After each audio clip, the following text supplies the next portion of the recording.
کہاں سے لائے؟ سیدنا عمر فاروق رضی اللہ تعالیٰ عنہ ایک بستی سے گزرے۔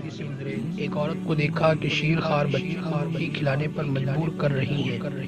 الجھ کے بولے، کیوں یہ ظلم کر رہی ہو؟ اسے دودھ کیوں نہیں پلاتی؟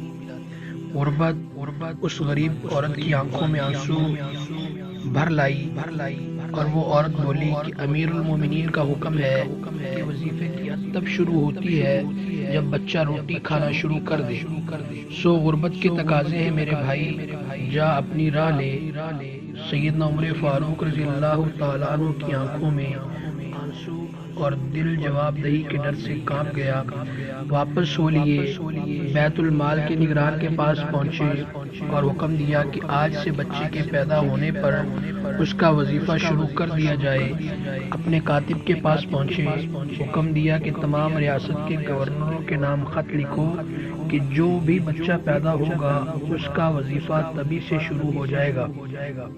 سبحان اللہ، یہ سیدنا عمر فاروق رضی اللہ تعالیٰ عنہ کی خلافت ہے۔